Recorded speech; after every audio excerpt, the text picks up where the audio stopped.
चलिए आज हम बात करने वाले हैं भारत की खेती के बारे में। मतलब वो चीज जो हमारे पेट से लेकर हमारी पॉकेट तक सब कुछ चलाते हैं। और मेरे साथ है हमारे स्पेशल को होस्ट जिनका नाम है। अरे नाम में क्या रखा है, असली बात तो खेती में है। और वैसे भी 2/3 भारत की आबादी खेती में लगी है, तो नाम तो सबका किसान ही होना चाहिए। बिल्कुल। और सोचिए अगर भारत में खेती ना हो तो ना आलू टिक्की मिलती, ना समोसे में आलू और न ही चाय के साथ बिस्किट। और न ही वो चाय, क्योंकि चाय भी खेती से ही आती है। वैसे भारत में खेती सिर्फ खाने पीने तक सीमित नहीं है, ये तो कई इंडस्ट्रीज की रीढ़ है, जैसे कपड़ा उद्योग, चीनी मिल, तेल मिल और क्या क्या। सही पकड़े हैं। अब बात करते हैं खेती के प्रकारों की। सबसे पहले प्रिमिटिव सबसिस्टेंस फार्मिंग। नाम बड़ा भारी है, लेकिन असल में ये है पुराने जमाने की खेती, जिसमें किसान छोटे छोटे टुकड़ों पर हल, फावड़ा और परिवार की मेहनत से खेती करते हैं। और इसमें सबसे मजेदार बात झूमिंग, यानी जंगल का एक टुकड़ा साफ करो, फसल उगाओ, फिर जब जमीन थक जाए तो अगला टुकड़ा खोजो। जैसे मोबाइल का डेटा खत्म हो जाए तो नया पैक ले लो।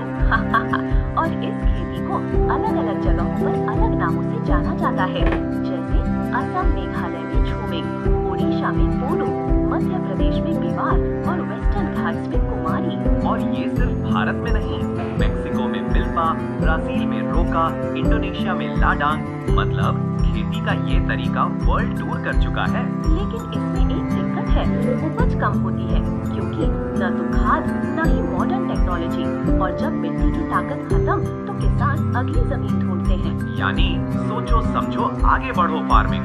वैसे इसमें उगती है धान, मक्का, बाजरा और कभी कभी सब्जियां भी। अब आते हैं इंटेंसिव सबसिस्टेंस फार्मिंग पर। ये होती है उन इलाकों में जहां आबादी बहुत ज्यादा है, जमीन कम है, लेकिन मेहनत और जुगाड़ की कोई कमी नहीं। यहाँ किसान हर इंच जमीन से ज्यादा फसल निकालने की कोशिश करते हैं। खाद, सिंचाई, हाई यील्डिंग बीज सब कुछ झोंक देते हैं। जैसे यूपी, बिहार, पश्चिम बंगाल, पंजाब, यहाँ के किसान 1 इंच भी खाली नहीं छोड़ेंगे वाले मूड में रहते हैं। लेकिन इसमें भी एक ट्विस्ट है, जमीन बढ़ती जाती है पीढ़ी दर पीढ़ी और खेत छोटे होते जाते हैं। फिर भी किसान हार नहीं मानते, छोटा पैकेट बड़ा धमाका। अब बात करें कमर्शियल फार्मिंग की। इसमें फोकस है मुनाफा।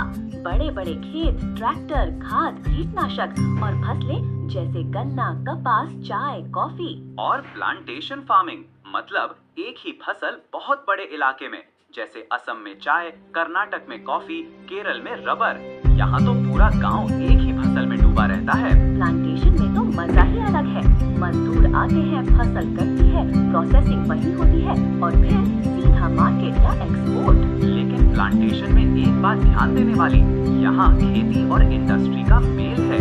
जैसे चाय बागान में पत्तियां तोड़ो, वही फैक्ट्री में प्रोसेसिंग और फिर चाय का प्याला आपके हाथ में। अब आते हैं क्रॉपिंग पैटर्न पर। भारत में 3 सीजन, रबी, खरीफ और जायद। रबी ठंड में बो, गर्मी में काटो, जैसे गेहूं, जौ, मटर, चना, सरसों। पंजाब, हरियाणा, यूपी ये इनके गढ़ हैं। खरीफ मॉनसून के साथ बो, सितंबर अक्टूबर में काटो। धान, मक्का, ज्वार, बाजरा, कपास, जूट, मूंगफली सब इसमें आते हैं। और जायद ये है बीज का सीजन, जब बाकी फसलें छुट्टी पर होती हैं, तब तरबूज, खीरा, ककड़ी और चारे की फसलें उगती हैं। अब बात करें मेजर क्रॉप्स की। भारत में चावल सबसे ज्यादा खाया जाता है। चीन के बाद हम दुनिया में नंबर 2 हैं। और चावल के लिए चाहिए 25 डिग्री सेल्सियस से ज्यादा तापमान, 100 सेंटीमीटर से ज्यादा बारिश, और अगर बारिश कम हो तो सिंचाई का जुगाड़। गेहूँ दूसरा सबसे बड़ा अनाज। ठंडा मौसम चाहिए, 50 से 75 सेमी बारिश और धूप में पकना चाहिए। पंजाब, हरियाणा, यूपी, मध्य प्रदेश, बिहार ये गेहूँ के राजा हैं। अब मिलेट्स, ज्वार, बाजरा, रागी ये कोर्स ग्रेन्स कहलाते हैं, लेकिन न्यूट्रिशन में किसी से कम नहीं। रागी में तो आयरन, कैल्शियम सब कुछ। मक्का खाने और चारे दोनों के लिए 21 से 27 डिग्री तापमान, पुरानी अल्यूमिनियम मिट्टी और अब तो बिहार में रबी में भी मक्का उगने लगा है। और शुगर केन, गन्ना, भारत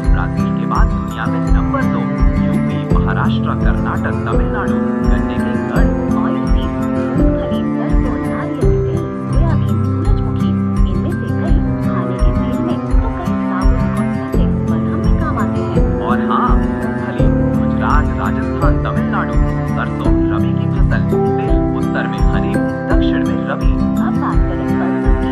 अरहर, उड़द, मूंग, मसूर, मटर, चना। भारत दुनिया में सबसे बड़ा उत्पादक और उपभोक्ता है। और पल्सेस सिर्फ प्रोटीन नहीं बल्कि मिट्टी की सेहत भी सुधारते हैं क्योंकि ये नाइट्रोजन फिक्स करते हैं। अब आते हैं food crops other than grain. गन्ना, फल, सब्जियां। भारत फल और सब्जियों में भी दुनिया में नंबर 2 है। आम, केला, संतरा, लीची, अंगूर, सेब। हर मौसम हर स्वाद। और सब्जियां मटर, फूल गोभी, प्याज, टमाटर, बैंगन, आलू।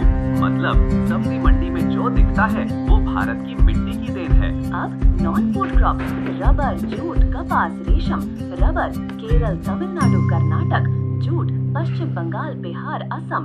कपास महाराष्ट्र, गुजरात, मध्य प्रदेश। और रेशम, रेशम के कीड़े पालो, पत्ते खिलाओ और फिर बनाओ शानदार साड़ी। अब बात करें टेक्नोलॉजिकल और इंस्टीट्यूशनल रिफॉर्म्स की। आज भी कई किसान मॉनसून और मिट्टी की ताकत पर निर्भर हैं। इसलिए सरकार ने कई कदम उठाए जैसे भूमि सुधार, कलेक्टिवाइजेशन, कोऑपरेटिव सोसाइटी, जमींदारी उन्मूलन। और फिर आई ग्रीन रेवोल्यूशन। HYV बीज, सिंचाई, खाद, कीटनाशक। पंजाब, हरियाणा, वेस्ट यूपी, यहाँ खेती में क्रांति आ गई। और व्हाइट रेवोल्यूशन मतलब दूध की नदियां बहा दी। फिर आई नई स्कीमें। फसल बीमा, किसान क्रेडिट कार्ड, ग्रामीण बैंक, न्यूनतम समर्थन मूल्य। और एक अनोखी क्रांति, भूदान ग्राम दान। विनोबा भावे ने जमींदारों से जमीन लेकर गरीबों में बांटी। बिना खून खराबे के ब्लडलेस रेवोल्यूशन। अब अगर आप किसान हैं या खेती में रुचि रखते हैं तो फार्मर्स पोर्टल पर जाएं। https://farmers.gov.in। यहाँ खेती बागवानी सरकारी योजनाओं की पूरी जानकारी मिलती है। और हाँ, एग्जाम की तैयारी कर रहे हो तो ये सुन लो। MCQ time. प्लांटेशन एग्रीकल्चर, जहाँ एक ही फसल बड़े इलाके में उगती है। रबी फसल चना, लेग्यूमिनस क्रॉप, पल्सेस। और अगर कोई पूछे भारत की 2 मुख्य खाद्य फसलें, जवाब चावल और गेहूं।